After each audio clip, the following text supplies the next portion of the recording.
Assalamualaikum warahmatullahi wabarakatuh. Salam sejahtera buat kita semua. Semoga kita semua dalam keadaan sehat jasmani dan rohani, tidak kekurangan satu apapun. Amin ya robbal alamin. Oke, Mimin akan melanjutkan cerita Liontin Giok Naganya. Tapi seperti biasa, bantu dulu tekan tombol like dan berkomentar juga Tuan dan Nona. Terima kasih sesudah dan sebelumnya. Oke, mari kita lanjutkan saja ceritanya, guys. Bab 2033 sampai bab 2036. Namun, bahkan Ye Chong tidak bisa menjawab pertanyaan ini. Pada saat ini, Bos Chen berkata dengan gemetar, "Dengar, kenapa tangisan tadi sepertinya seperti auman naga? Apakah ada naga asli yang tersembunyi di Gunung Liubo?" Meskipun belum ada yang mendengarnya, Long Yin, tapi tidak ada yang menentang Bos Chen. Seolah-olah setiap orang dilahirkan untuk percaya bahwa Long Yin seharusnya seperti itu sekarang. Bahkan Ye Chong merasa menggunakan raungan naga untuk mendeskripsikan suara tadi cukup tepat. Sun Dai berkata dengan gemetar, "Ini, Gunung Liubo memang tempat di mana kamu tidak akan pernah bisa kembali. Kita beruntung masih hidup sampai sekarang. Kalau tidak, ayo cepat pergi." Tidak ada yang memperhatikan Sun Dai. Dugu Xiaojing tiba-tiba teringat suara sinyal radio yang dia dengar di awal. "Ngomong-ngomong, sinyalnya sepertinya tidak terdengar," kata Dugu Xiaojing. Ye Chong berkata, "Sebenarnya, sinyal ini adalah suara yang dibuat oleh burung besar sebelumnya. Tetapi pola sinyal yang kami dengar jelas merupakan suara sinyal mara bahaya," kata Bos Chen. Ye Chong berkata, "Dunia ini begitu besar dan penuh keajaiban. Menilai dari pengalamanku, itu hanya kebetulan, suara yang dibuat oleh binatang itu kebetulan seperti sinyal bahaya. Jangan menakut-nakuti dirimu sendiri." "Apakah itu benar?" Dugu Xiaojing bertanya. Ye Chong berkata, "Tentu saja. Bagaimana bisa salah, siapa aku?" Mendengar apa yang dikatakan Ye Chong, dan melihat penampilan Ye Chong yang masuk akal, koheren, dan percaya diri, beberapa orang lainnya menjadi yakin. "Itu benar. Jika kamu memikirkannya dengan hati-hati, itu benar." Bos Chen juga ingin percaya bahwa mereka hanya memiliki prasangka dan salah dengar.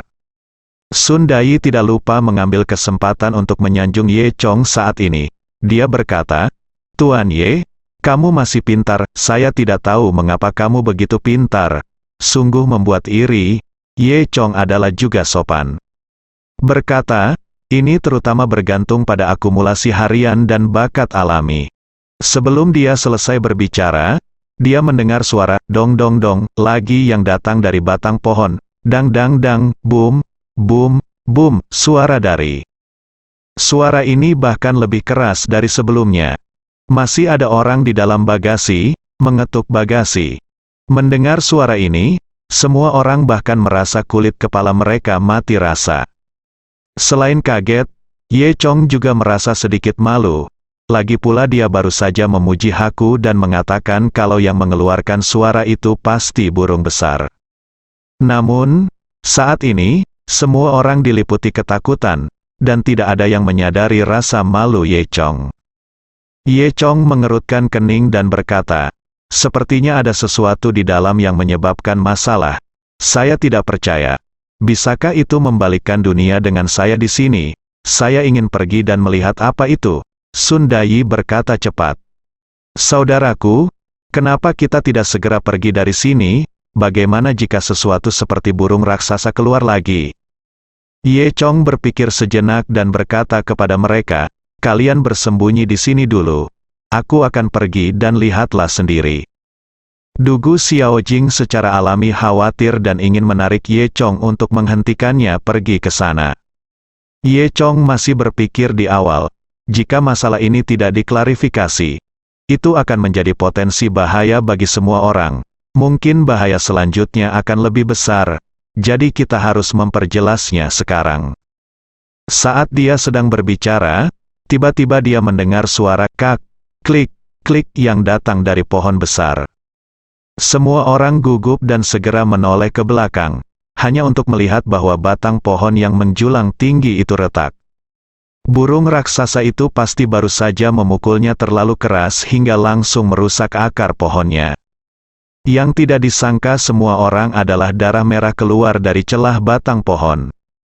Ya Tuhan, pohon besar ini berdarah, ini pertanda buruk. Ayo lari, teriak Tuan Chen. Begitu dia selesai berbicara, Sun Dai sudah berlari sejauh lebih dari 10 meter. Ye Chong mengerutkan kening dan melihatnya dan berkata, ini bukan darah. Setelah itu, tanpa menunggu siapapun mengatakan apapun, Ye Chong melompat ke pohon yang menjulang tinggi lagi. Saat ini, pohon besar tersebut ditabrak oleh burung raksasa tersebut dan hampir separuh tingginya patah, hanya menyisakan jarak lebih dari 50 meter. Ye Chong segera melompat dan berdiri di tepi batang pohon. Dari posisi Ye Chong, dia bisa melihat dengan jelas puing-puing pesawat yang mengelilingi pohon besar itu. Saat ini, Ye Chong dapat dengan jelas melihat bahwa batang pohon itu memang berlubang. Di bawah kakinya ada lubang pohon besar yang lebarnya lebih dari 3 orang.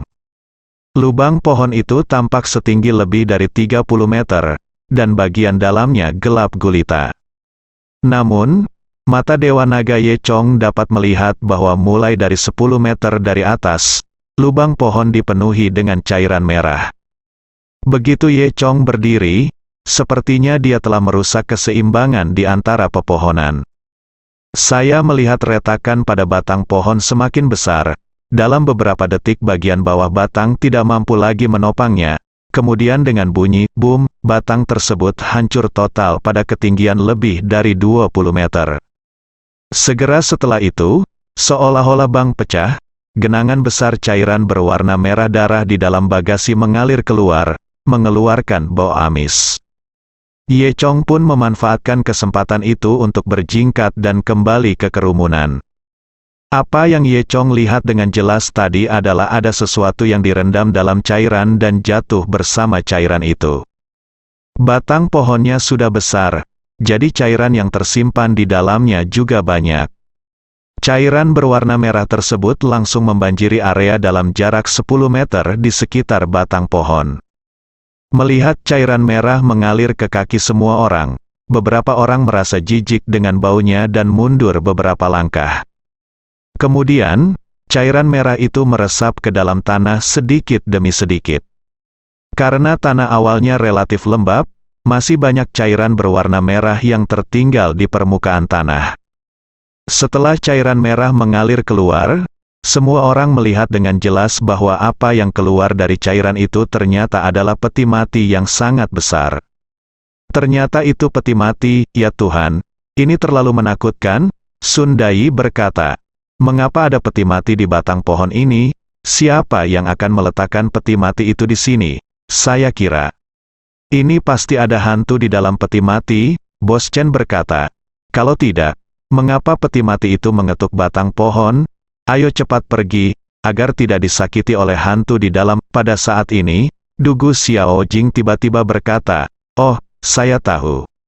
Ayo, semua orang memandang Dugu Xiao Jing. Ye Chong bertanya, apa yang kamu tahu? Dugu Xiao Jing kemudian menceritakan apa yang dia ketahui. Ini pasti seseorang dari klan penyihir kuno. Saya pernah melihatnya di sebuah buku kuno di rumah. Mengatakan bahwa itu ada di sana, ras sihir kuno di wilayah Laut Cina Timur. Menurut legenda, klan penyihir ini sangat misterius, dan pemimpin mereka adalah penyihir hebat. Konon penyihir hebat dari klan penyihir memiliki harta karun yang dapat berinteraksi dengan semua binatang spiritual di dunia. Tanda tangani kontraknya. Oleh karena itu, kekuatan bertarung klan Wu ini juga lebih unggul. Namun kemudian, karena alasan yang tidak diketahui, seluruh klan Wu dihancurkan, lalu menghilang. Tidak ada kabar tentang mereka di Laut Cina Timur.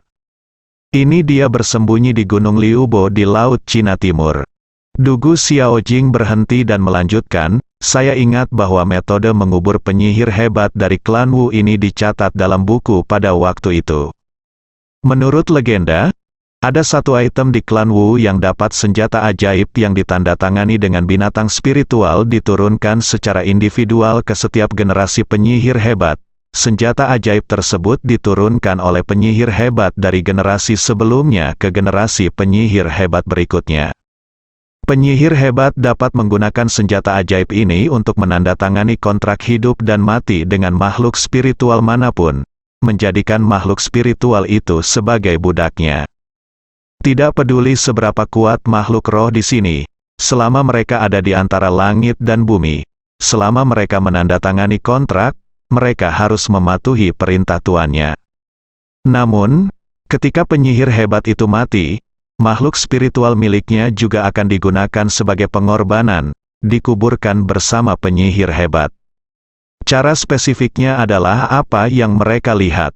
Suku penyihir ini percaya pada kekuatan alami pohon purba.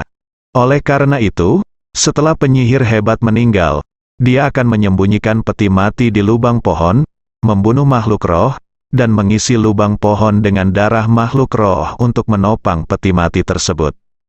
Menurut legenda, melakukan hal itu dapat membuat penyihir hebat di peti mati menjadi abadi. Setelah mendengar apa yang dikatakan Dugu Xiaojing, semua orang tiba-tiba menyadarinya. Ye Chong menggaruk kepalanya, baru saja dia bersumpah bahwa ini bukan darah. Tanpa diduga, saya melakukan kesalahan lagi. Sun Dai tiba-tiba teringat sesuatu dan berkata dengan gugup, mungkinkah penyihir hebat ini benar-benar menjadi abadi? Setelah dia menjadi abadi, dia terjebak di dalam peti mati dan tidak bisa keluar. Jadi dia mengetuk peti mati itu, dan meminta kami untuk menyelamatkannya. Ye Chong merasa lucu, jika dia benar-benar mencapai pencerahan dan menjadi abadi. Bagaimana peti mati kecil ini bisa mengendalikannya? Itu semua hanya tahayul. Tapi bagaimana dengan sinyalnya? Tanya Bos Chen. Apalagi sejak peti matinya jatuh, sepertinya sinyalnya sudah hilang. Artinya yang mengirimkan sinyal ada di dalam peti mati.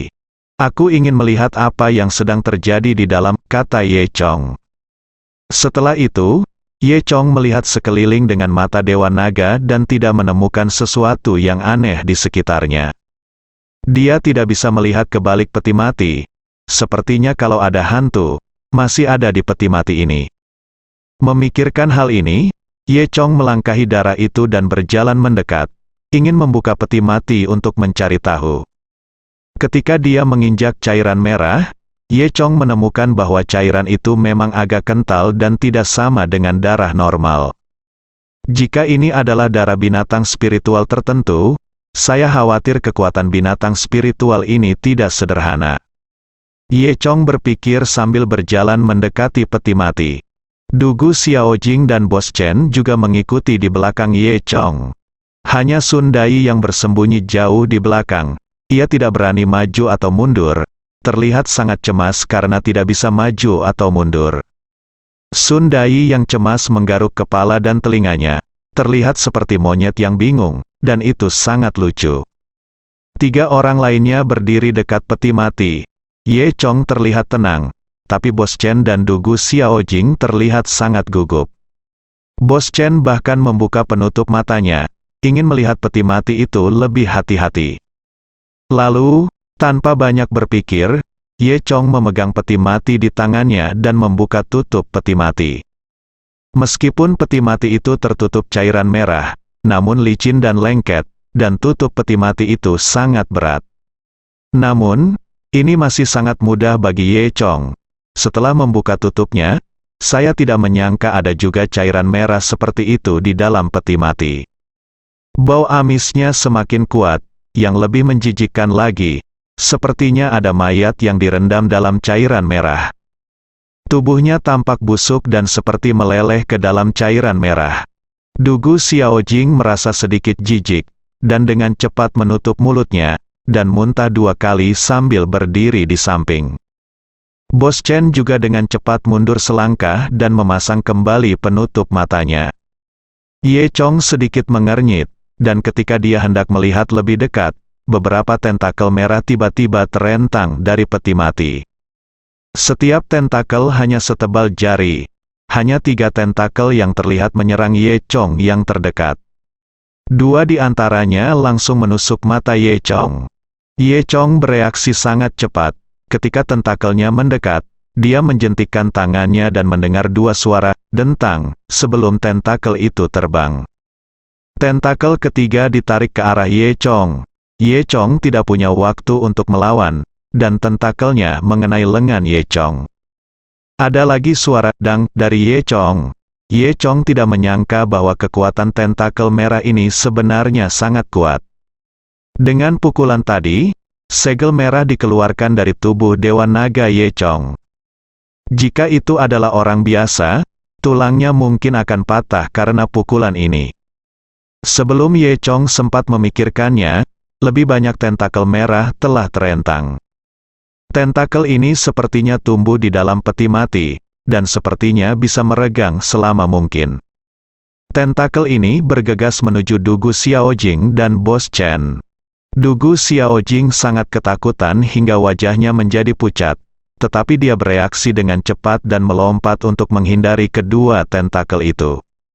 Bos Chen di sisi lain sedang menebas ke kiri dan ke kanan dengan belati. Bos Chen adalah seorang pria dengan kultivasi tinggi, tetapi dengan pisau ini, dia tidak dapat memotong tentakel setipis itu, hanya menyisakan beberapa inci bekas potongan pada tentakelnya. Saya harus mengatakan bahwa keuletan dan kekuatan tentakel ini sungguh luar biasa. Ye Chong juga tidak menyangka ada penyergapan di peti mati. Semakin banyak tentakel muncul dari cairan merah di peti mati. Meskipun kekuatan serangan tentakel ini terbatas, mereka tidak dapat membahayakan Ye Chong. Namun jumlah tentakel tersebut terlalu banyak. Selain itu, kecuali Ye Chong, cukup sulit bagi dua orang lainnya untuk mengatasinya.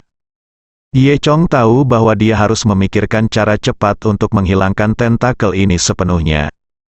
Memikirkan hal ini, Ye Chong mengeluarkan pedang tulang ikan dari senjata ajaib luar angkasa. Pada saat yang sama, 4 tentakel menyapu ke arah Ye Chong pada saat yang sama. Ye Chong mendengus dingin, dan dengan lambaian pedang tulang ikan di tangannya, dia memotong keempat tentakel dalam kilatan cahaya dingin. Pedang tulang ikan milik Ye Chong jauh lebih tajam daripada pedang patah milik Bos Chen. Bagian tentakel yang terpotong jatuh lagi ke dalam peti mati. Tapi kemudian, apa yang Ye Chong tidak duga adalah keempat tentakel yang rusak ini memasuki cairan berwarna merah darah dan berubah menjadi 4 tentakel baru lagi. Apalagi akar tentakel yang terpotong sebelumnya tumbuh ujung baru. Sebelum Ye Chong sempat bereaksi, 8 tentakel ini bergegas menuju Ye Chong pada saat yang bersamaan. Ekspresi Ye Chong berubah, dia tidak mengharapkan perubahan seperti itu. Untungnya, Ye Chong bereaksi dengan cepat, kalau tidak, dia akan terkena 8 tentakel ini pada saat yang bersamaan. Saya melihat kilatan cahaya dingin lainnya di tangan Ye Chong, memotong ke-8 tentakel dari tengah lagi. 7 dari mereka jatuh ke dalam cairan di peti mati, dan 1 langsung dipotong oleh Ye Chong dan terbang keluar, menggambar busur di udara dan jatuh di luar peti mati. 7 tentakel yang jatuh ke dalam peti mati menumbuhkan 7 tentakel baru lagi seperti sebelumnya. Selain itu, akar dari 8 tentakel sebelumnya yang terpotong menumbuhkan ujung baru. Pada saat ini, 15 tentakel muncul dan menyerang Ye Chong pada saat bersamaan. Ye Chong tahu bahwa jika dia terus menebas dengan pedang tulang ikan, mungkin akan ada lebih banyak tentakel. Saat ini, Ye Chong tidak lagi berani menyerang secara acak, dan hanya bisa menghindari serangan tentakel terlebih dahulu. Saat dia berbalik ke samping, Ye Chong secara tidak sengaja melihat setengah dari tentakel yang jatuh ke tanah dari sudut matanya. Pada saat ini, separuh tentakel tampak layu. Sebuah ide muncul di benak Ye Chong, dan dia langsung mengerti apa yang sedang terjadi.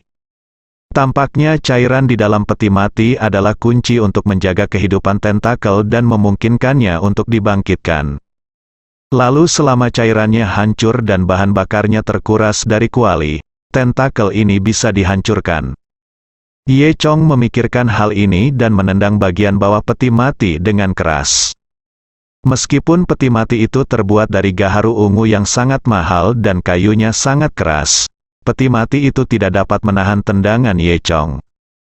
Dia segera membuat lubang di peti mati itu. Segera setelah itu, cairan kental berwarna merah mengalir keluar melalui lubang di dasar peti mati. Cairan menjijikkan tersebut membuat Dugu Xiaojing langsung melompat menjauh, bahkan lupa menghindari tentakel yang menyerangnya. Namun, untungnya, saat cairan mengalir keluar, tentakel itu langsung melunak. Setelah cairan merah terkuras, tentakel itu kehilangan sumber kehidupannya dan segera layu. Setelah tentakel itu menghilang, mereka bertiga menghela nafas lega. Dugu Xiaojing mengusap lengan merahnya, yang terasa sakit saat disentuh, dan dia tidak bisa menahan diri untuk tidak tersentak. Dia dengan hati-hati menghindari cairan merah kental di tanah dan berjalan ke Ye Chong. Bos Chen juga mendekati Ye Chong dari sisi lain. "Apakah kamu baik-baik saja?" Ye Chong bertanya. Bos Chen berkata, "Saya baik-baik saja. Tapi apa ini? Mereka benar-benar kuat, berkat kecerdasan Tuan Ye yang cepat. Kalau tidak kita akan dibunuh oleh tentakel itu hari ini." Dugu Xiaojing berkata, "Saya kira ini. Semua jebakan yang dibuat oleh penyihir hebat itu benar-benar menjijikkan."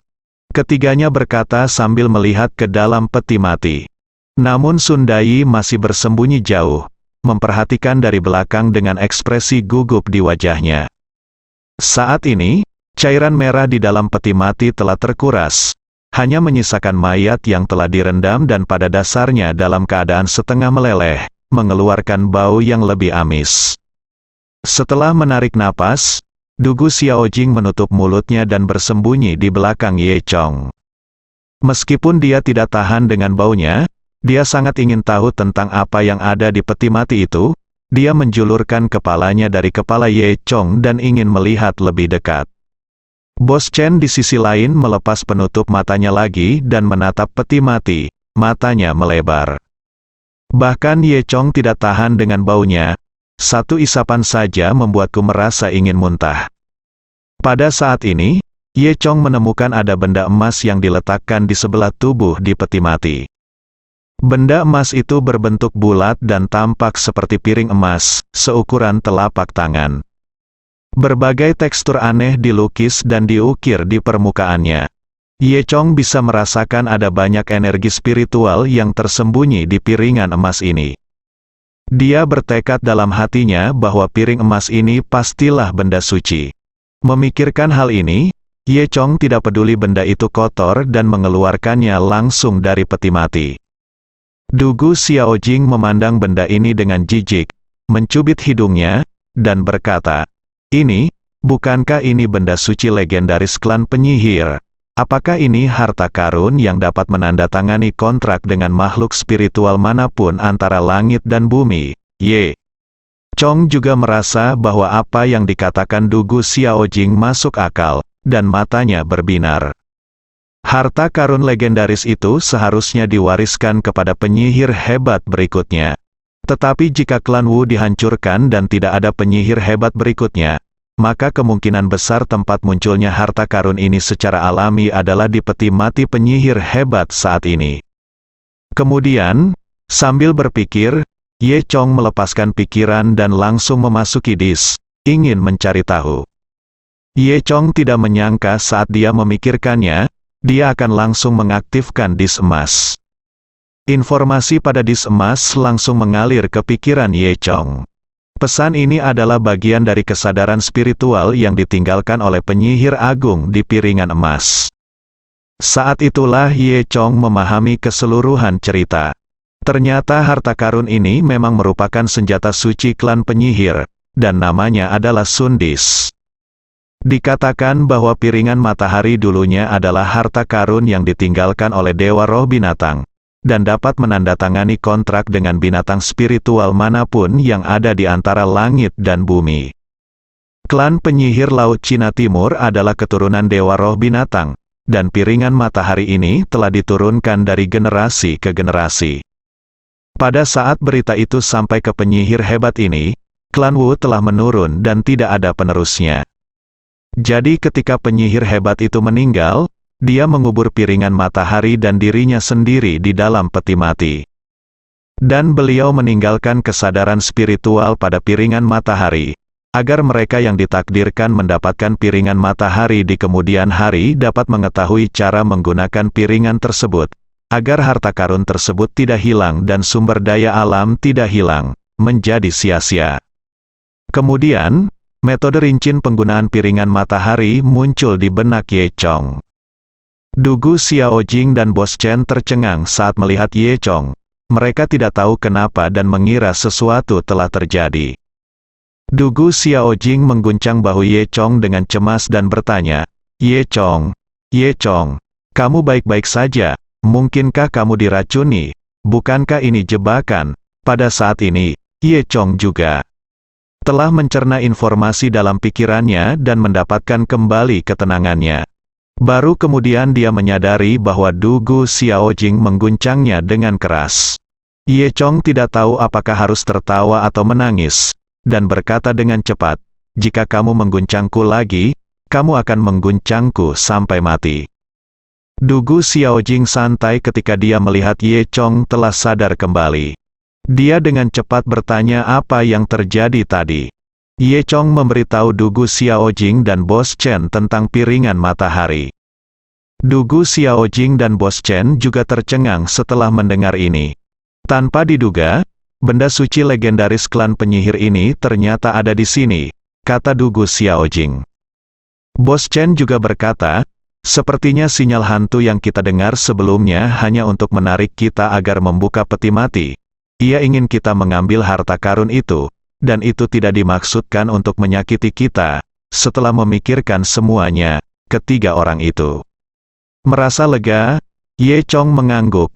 Dia melihat lingkungan sekitarnya lagi dan memastikan bahwa tidak ada bahaya. Apalagi isi peti mati sudah dieksplorasi dengan jelas, jadi wajar saja tidak ada yang perlu ditakutkan. Saat ini, Sun Dai masih berdiri di kejauhan. Ye Chong melambai pada Sun Dai dan memberi isyarat agar dia datang.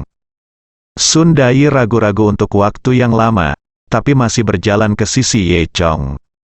Kemudian, Ye Chong menyerahkan piringan matahari kepada Sun Dai. Sun Dai sangat gembira dan menatap Ye Chong dengan penuh semangat. Tuan Ye, apakah ini untukku? Kamu sangat baik padaku. Aku bahkan tidak tahu. Ye Chong terdiam. Apa yang kamu pikirkan? Ambillah. Ini, pergi ke sungai terdekat, bersihkan, dan kembalikan padaku. Ekspresi bersemangat Sun Dai segera mengeras di wajahnya. Juga, kubur peti mati ini dengan hormat untukku nanti, tambah Ye Chong. Sun Dai memasang ekspresi pahit di wajahnya, tapi dia tidak menyangka harus melakukan pekerjaan berat ini lagi. Namun, dia tidak berani menentang keinginan Ye Chong, jadi dia harus pergi bekerja dengan meringis. Setelah berjuang hampir sepanjang malam, perut ikan putih muncul di cakrawala, dan terlihat jelas bahwa hari sudah hampir fajar. Sebaliknya, hutan gelap ini mengantarkan pada periode paling gelap. Ye Chong berkata kepada Dugu Xiaojing dan yang lainnya, mari kita istirahat sebentar lagi fajar. Bos Chen mengangguk dan kembali ke kantong tidurnya untuk tidur. Setelah kejadian tadi, Dugu Xiaojing tidak bisa tidur. Jadi dia dan Ye Chong duduk di samping dan mulai mengobrol lagi. Sun Dai membersihkan piringan matahari dan menyerahkannya kembali kepada Ye Chong, lalu mengubur peti mati penyihir hebat klan Wu di bawah tanah. Dia sangat lelah hingga berkeringat deras. Saat dia berjalan kembali, akhirnya fajar menyingsing. Namun di dalam hutan yang gelap, meskipun matahari telah terbit, sinar matahari sulit menembus pepohonan sehingga masih terlihat sangat gelap. Udara pagi masih bagus, semua orang mandi di tepi sungai dan menyantap makanan, akhirnya merasa segar dan penuh energi. Setelah itu, semua orang bersiap untuk melanjutkan berangkat.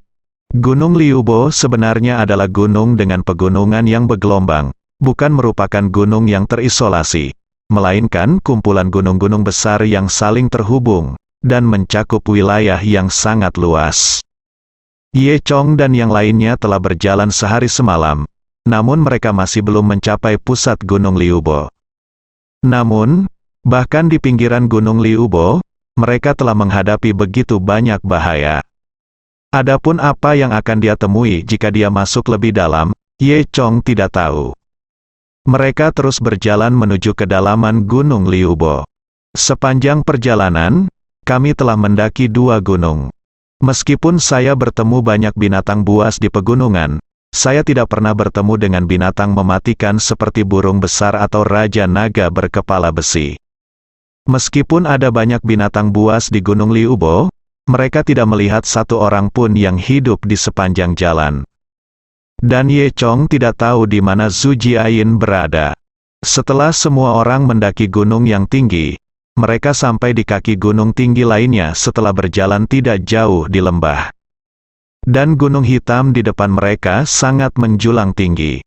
Berdiri di kaki gunung, memandangi puncak-puncak yang menonjol di depan saya, menjulang tinggi ke awan, puncaknya tidak terlihat. Apalagi gunungnya tinggi dan terjal, sejauh mata memandang terdapat tebing hitam di mana-mana. Gunung tersebut terlihat damai, namun nyatanya banyak bahaya yang tersembunyi di dalamnya. Jika mendaki gunung ini, akan membutuhkan banyak tenaga. Dugu Xiaojing, Bos Chen dan yang lainnya melihat ke arah gunung dan menghela nafas. Selain itu, terdapat sebuah gua di kaki gunung. Di dalam goa terdengar suara gemericik air yang mengalir deras membentuk sungai kecil yang mengalir melalui jantung gunung. Rupanya, saat ini ada 2 cara untuk melintasi gunung tersebut. Yang pertama mendaki gunung, dan yang kedua mengambil jalur air dan melewati gua. Dugu Xiaojing memukuli kakinya dan berkata, "Oh, kakiku hampir patah saat berjalan. Sebaiknya kita langsung pergi ke gua di bawah dan membuat rakit, tidak perlu banyak tenaga. Mungkin kita bisa menyeberanginya menjadi 2 sehari." "Iya, saya pikir akan memakan waktu setidaknya 2 hari jika kita mendaki gunung. Akan jauh lebih nyaman jika kita pergi dengan air, dan itu di bawah air. Saya pandai dalam hal itu," Bos Chen juga dikatakan. Ye Chong berpikir dengan hati-hati, faktanya, gunung yang tinggi ini nampaknya sangat sepi. Saya tidak tahu bahaya apa yang ada. Jika saya bertemu monster seperti burung raksasa lagi, saya tidak tahu bagaimana cara melarikan diri. Namun, meskipun situasi di gua ini tidak diketahui, Ye Chong memiliki intuisi bahwa di dalam gua tidak akan aman. Tapi setidaknya monster besar seperti Raja Naga berkepala besi atau burung raksasa tidak boleh tinggal di gua. Meski guanya sangat luas, namun masih terlalu kecil untuk monster sebesar itu. Oleh karena itu, secara relatif, mungkin jalan di dalam gua ini akan lebih aman. Saat Ye Chong sedang berpikir, dia secara tidak sengaja melirik Sun Dai. Sun Dai mengira Ye Chong ingin meminta pendapatnya. Dia membuka mulutnya dan hendak berbicara, "Pikiranku, ayo." Akibatnya, Ye Chong melambaikan tangannya untuk menghentikan Sun Dai berbicara. Ye Chong berkata dengan santai, "Apa yang menurutmu tidak penting?" Sun Dai tampak tak berdaya. Lalu, Ye Chong memandang Dugu Xiaojing dan Bos Chen. Dia berkata, "Karena kalian berdua berpikir lebih baik melewati gua, maka kita akan melewati gua itu." Dalam hati Ye Chong, tidak masalah apakah dia melewati gua atau naik, karena gua itu pasti tidak lebih baik daripada yang melewati pegunungan, mudah didapat. Dia hanya mendengarkan saran dari anggota tim lainnya. Kemudian, Ye Chong meminta Sun Dai untuk menebang kayu yang cocok dari daerah sekitarnya dan membuat rakit besar. Meski pohon di sini bukan bambu, namun lebih ringan dan kuat dibandingkan bambu saat digunakan. Bos Chen juga pemain yang bagus di atas air, dan dia juga sangat pandai dalam hal-hal seperti membuat rakit. Segera, sebuah rakit kayu besar dipasang, cukup untuk 4 orang berdiri di atasnya. Setelah rakit kayu diikat, Sun Dai berkeringat deras. Dia awalnya adalah kapten tim pembunuh terkenal di kuil Leiming, tapi sekarang dia terlihat seperti pekerja keras. "Saya khawatir sekarang Patriark Kuye ada di sini. Dia bahkan tidak akan mengenali Sun Dai ketika dia melihat penampilannya." Kemudian semua orang mendorong rakit tersebut ke dalam air, dan keempat orang tersebut naik ke atas rakit tersebut. Rakit tersebut dapat mengapung dengan mudah di dalam air. Bos Chen terlihat memegang tiang kayu panjang, menopang pantai, dan perlahan mendorong rakit ke dalam air. Bos Chen berteriak, "Semuanya, kita berlayar." Sebelum dia bisa menyelesaikan kata-katanya, rakit itu perlahan mengalir ke depan mengikuti aliran air, bersambung.